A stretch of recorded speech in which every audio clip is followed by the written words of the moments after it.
অপর্ণার গালে লাগা আলপনার দাগ সযত্নে রুমাল দিয়ে মুছিয়ে দিল আর্য। পুরোটা জানতে ভিডিওটিতে লাইক দিয়ে চ্যানেলটা সাবস্ক্রাইব করে দেখতে থাকুন।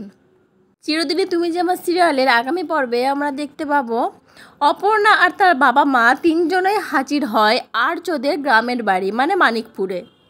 সেখানে গিয়ে তারা আর্যকে জানায় যে অপর্ণার বিয়ে হয়নি। আর এটা শুনে যে আর্য কতটা খুশি হয়েছিল তার মুখটা দেখেই তখন বোঝা যাচ্ছিল। অপর্ণার একটু অভিমান হয়েছিল, কারণ আর্য তাকে না নিয়েই সেখান থেকে একা একাই চলে এসেছিল গ্রামের বাড়িতে, তার জন্য একটু অপেক্ষা করেনি। কিন্তু আর্য যে কতটা কষ্ট বুকে নিয়ে এসেছিল সেটা একমাত্র আর্যই জানে। আর্যদের গ্রামের বাড়িতে তখন সপ্তমীর বোধন চলছিল।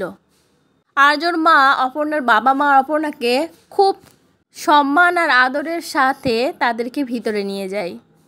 আগামী পর্বে আমরা এটাই দেখতে পাবো যে অপর্ণা পূজা মণ্ডপে আলপনা দিচ্ছে। এবার আলপনা দিতে দিতে মাথার কাছের চুলটা যেই সরাতে যাবে তেমনি অপর্ণার গালে আলপনার দাগ লেগে যায়।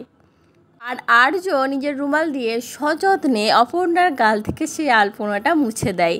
এখানে ওরা অনেকটা কাছাকাছি এসেছিল, দুজন দুজনের দিকে একরাশ ভালোবাসা নিয়ে তাকিয়েছিল।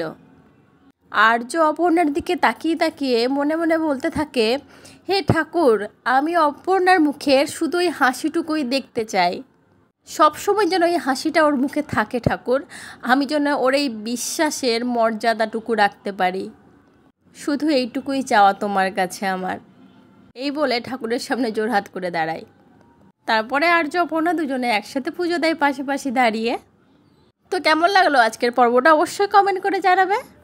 আর্য অপর্ণার জীবনে একটা বড় বাধা দূর হলো, মানে অপর্ণার বাবা যে মানছিল না এই ব্যাপারটা আমরা এবার নিশ্চিন্ত হয়ে গেলাম যে আর্য অপর্ণার বিয়েতে তার বাবা মায়ের কোনো আপত্তি থাকলো না। এবার দেখার পালা সামনে আর কোন বাধা এসে উপস্থিত হয়। আর এই কিঙ্কর ব্যাটা কি শাস্তি পায় সেটাও দেখার, কারণ সে একটা আস্ত মিথ্যা কথা বলেছিল আর্যকে যে অপর্ণার বিয়ে হয়ে গেছে। আর্য তো এখন কিঙ্করকে খুঁজছে, আর কিঙ্কর পালিয়ে পালিয়ে বেড়াচ্ছে, বেশ মজার লাগছে। পরবর্তী আপডেট নিয়ে তাড়াতাড়ি আসছি বন্ধুরা, সঙ্গে থাকবেন, সাথে থাকবেন, চ্যানেলটা সাবস্ক্রাইব করে দেবেন। ধন্যবাদ।